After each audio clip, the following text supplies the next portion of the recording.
show, we'll get Attorney Tom Fisher of the double pay lawsuit fame and catch up with him. I know he's anticipating filing something this week, so we'll get the word from Attorney Fisher, as I know a lot of our government employees continue to follow this double pay issue, as we do our part to not let it get too far away from us by holding all the stakeholders accountable and giving them a platform to tell us where we are. And on that note, let's go ahead and get Robert Koss from the Guam Federation of Teachers. Good morning, Good morning, Robert. Good morning. It's been a while. Yeah, not a lot of movement on our side. Mm-hmm. Our attorney's been meeting with the client. Wow, there's a bad echo. Right. Yeah. I think I heard that your attorney's been meeting with your clients? That's right. We have 10 named representatives of the class. Mm-hmm. And so he's been meeting with them. They've been gathering all the evidence that we need to make sure that we satisfy the courts.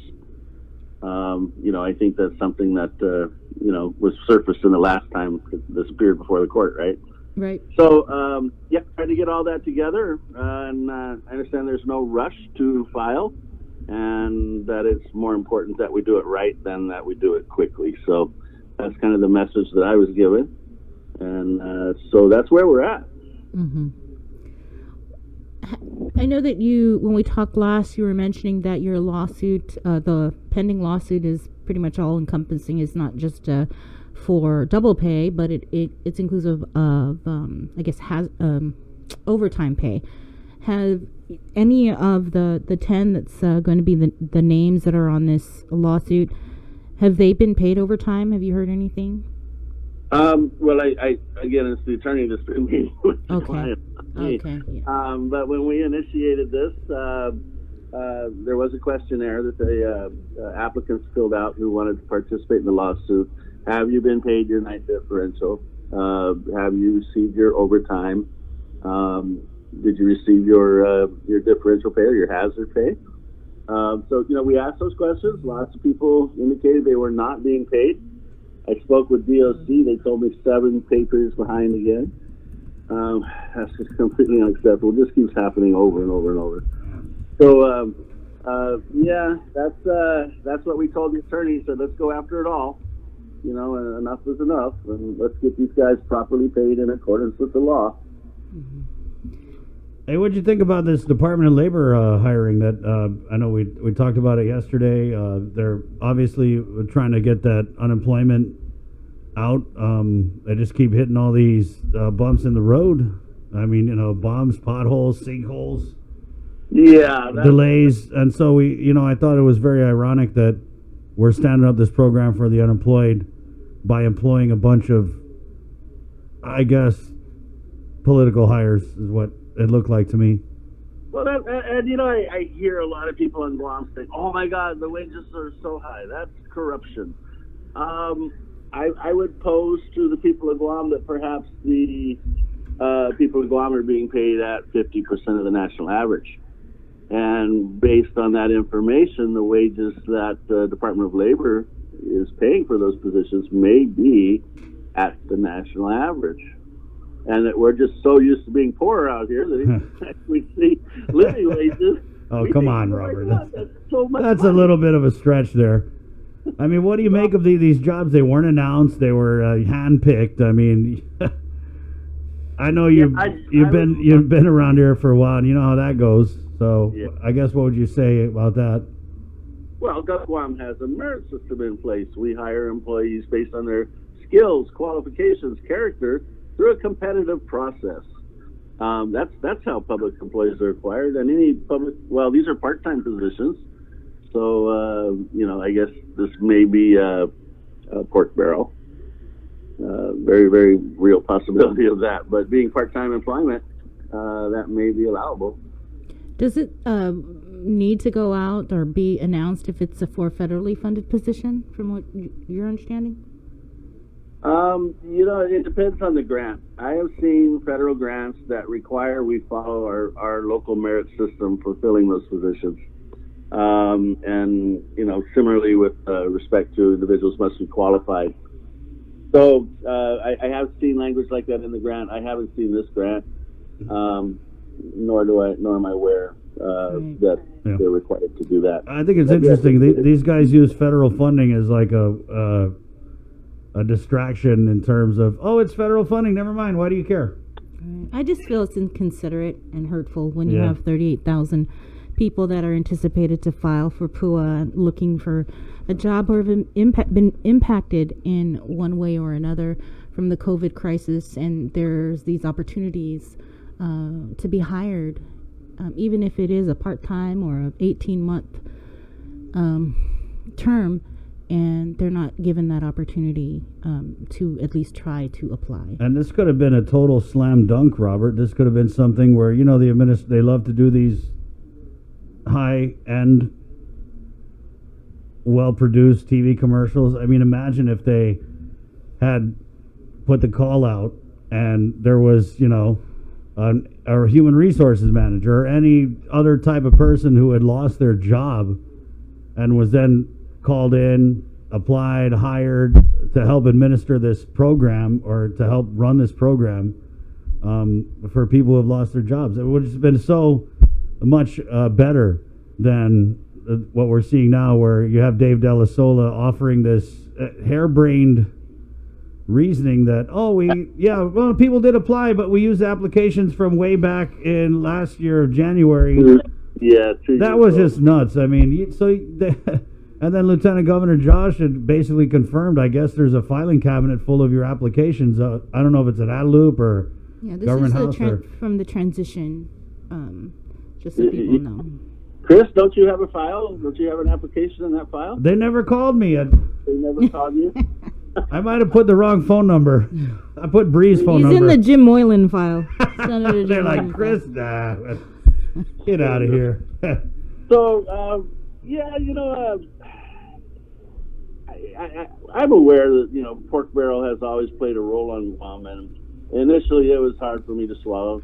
But, it happens, and, what I want to see, I just want to see the money get into the hands of the consumer, of the working families, the people on the bottom, and let them go out and spend that money in the stores and stimulate those stores and bring our economy back to normal. So anything we do that, gets money into the hands of working families is certainly better than the alternative. Right. And as Dave Della Sola said yesterday, he was meeting with the Department of Administration and the software vendor to come up with the payment process on how to cut these checks or do an electronic transfer. But there's still the 8,000, I believe he said, that were clear that still need to be vetted, and then the other 6,000 that were with errors. For a total of 14. Got it. It just seems like every time we turn around, there's some new delay. For our application process that results in a majority of them having errors, wow, we couldn't make it any easier than that, huh?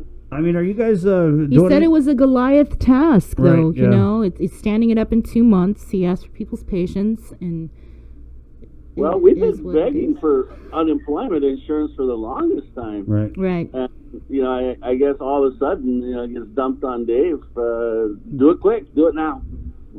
Do it yesterday. Right, yeah. Maybe had no models of what unemployment insurance looks like. It, probably should be a government agency. It is now. Yeah. Yeah. At least for 18 months. I'm a suspicious guy. I'm always suspicious of everything, and I'm suspicious of the unemployment program as well. Mm-hmm. It just sounds too good to be true. $900 a week for 13 weeks and $375 for the next 36 weeks. Right. That's pretty dang good. That's pretty all right. Yeah. And retroactive too. Mm-hmm. Right. Yeah, so what we're going to see is, if we ever get around to approving anyone and, cutting a check,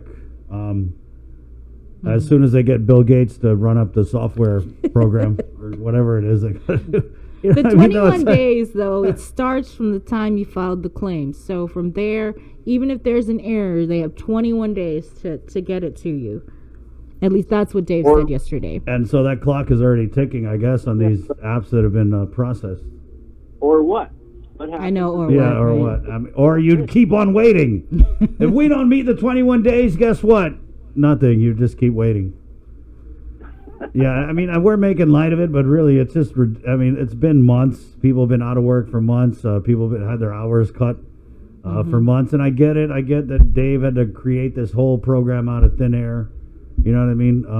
Right. But it just kind of seems to me like, and this is outside looking in, that there are things we could have done early on. Like, could we have, hired and trained and processed people early on in the game before we reached this point? Yeah. You said the quarantine, though. The quarantine. Yeah, and I thought that was really funny, is if you watch these press conferences, whenever we get around to having one again, someone had asked Dave about the delays, and when he was on this show, Bree fastballed him with, "Hey, your deputy director's over at the quarantine, so could you use the help?" And he kind of blew it off. But then at the press conference, he said, "Yeah, and we had all these people working in the quarantine, and it was a factor."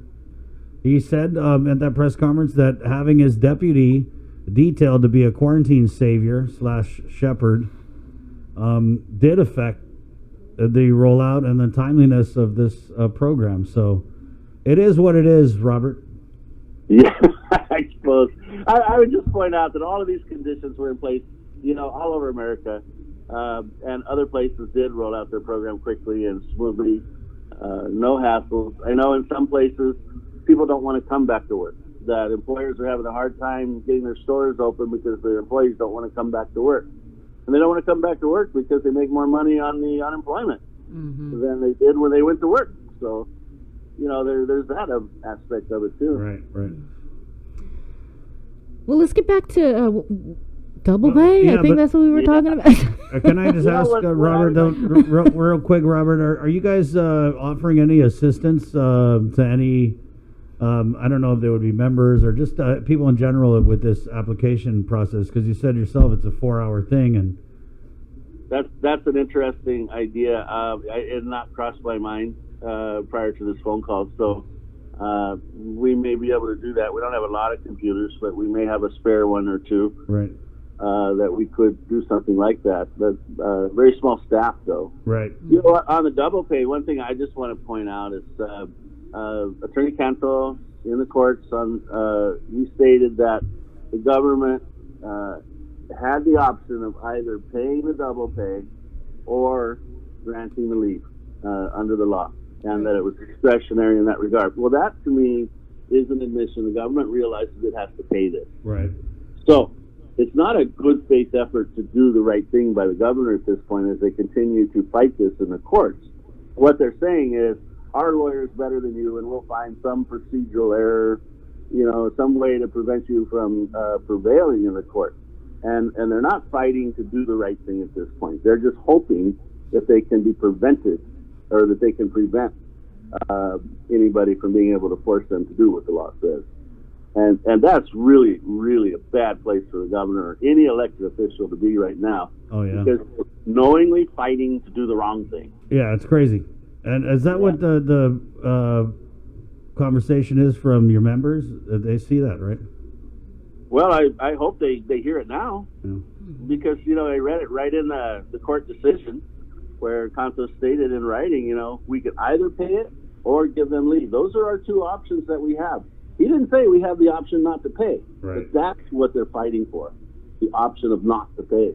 And it's only because they think that, maybe the judges will somehow, find some procedural error with the way we file. Mm-hmm. And so that's why we're being so careful not to make any mistakes, studying the court process, looking at other cases that were successful moving forward, and making sure that we don't bring any of those errors to the table that would prevent a judge from doing the right thing. Well, it sounds like this decision might help bolster. You can use it in the case that you guys are filing in Fed court, in the district court.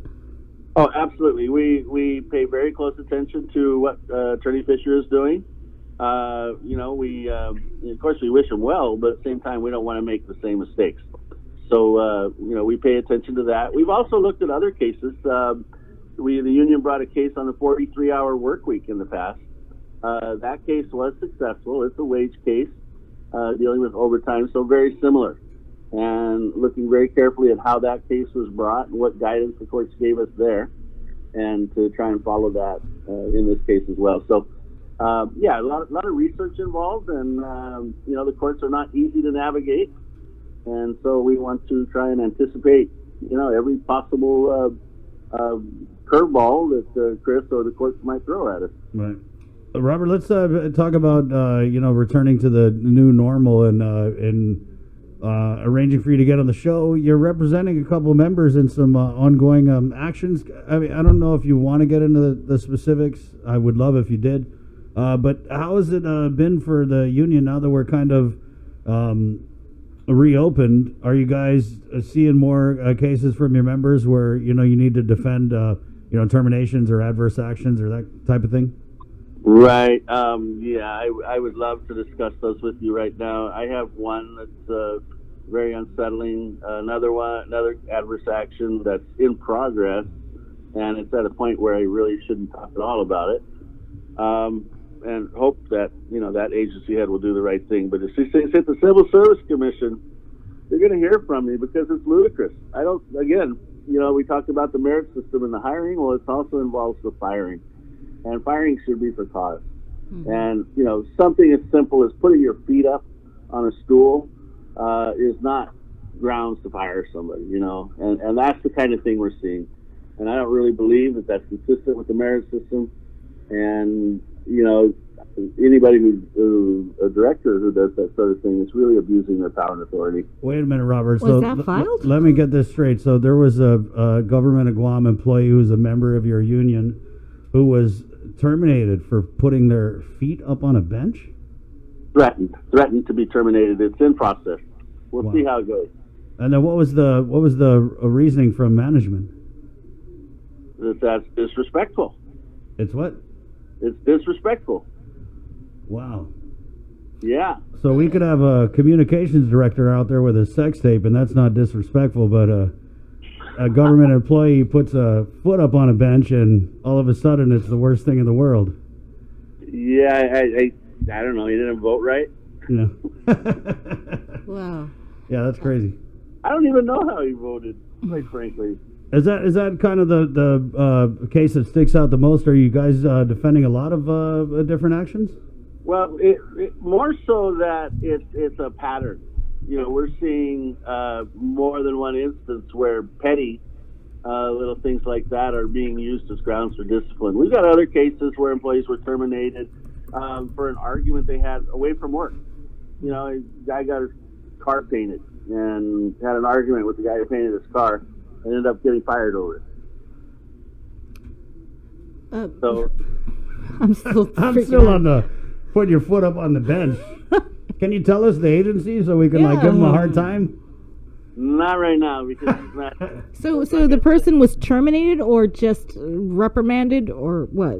Oh, the guy who argued about his paint job was terminated, and he's filed an appeal to the Civil Service Commission. So that one is with the Department of Corrections. Mm-hmm. Okay. Okay, putting your feet up, that one's still under consideration, and we're not at the commission yet. Okay, all right. But, I wanted to give you a taste of, the absence of the merit system or any regard for just cause, and these kind of things. Has the Civil Service Commission, is it actually having hearings already? I believe last Friday they reopened and employees returned back to the commission, and hearings are going to begin on June 18th. Mm-hmm. Virtually or in person? There have been some questions about that, changes at the commission. So far, all I've heard is wear your mask and a maximum of 23 people. Okay. That's all I know so far. I'm sure there will be other things. Virtual sounds interesting. Well, there was CARES Act funding, I believe, for the Civil Service Commission for TVs and stuff. Right, I saw that they were funded for a large TV. That would be very helpful for a PowerPoint presentation or something like that. Right. Yeah. Maybe you could throw up a little diagram of somebody's foot on a bench and here's the picture, the trajectory arc and. I don't need to do a diagram, Chris. They got an actual photograph of his foot on that bench. Oh goodness! What? That's evidence. Wow. All right. All right. Exhibit number 1. Please note how the foot is resting on the bench. This is how disrespectful it is. I respect to the law. Thoughts of respect. All right, Robert. All right, guys. Well, you guys have a great morning. All Yeah, right. well, I'm going to watch where I put my feet. When now. is there any kind of estimated time frame here we're looking at for this lawsuit to be filed? Again, 3 years. Claims and wages have 3 years to file. I do not anticipate coming anywhere close to that. So we'll call you in 2022. Right. No, the last message I got yesterday from the attorney was that he had completed discussions with the 10 named plaintiffs. The majority of the evidence has been gathered, and he's plugging that information into his pleadings now. So it sounds like he's getting close. And as soon as there's a draft of what gets filed, or as soon as something gets filed, I will definitely put it in your hands. All All right, yeah. And if you accidentally happen to put in my hands anything about a government employee who was threatened to be terminated for putting their foot up on the bench, I won't get mad at you. All right, we'll hear a final decision on that probably today. So that'll be up and coming. All right. Okay, thanks, Robert. Wash your hands. Take care. Thank you. You too. Bye-bye. Okay, bye. 7:50. Wow. I think I heard it all. There's got to be more. There's got to be a backstory. Yeah. There's got to be maybe like there's a history with the employee and the. I just can't see it. I mean, well, anything's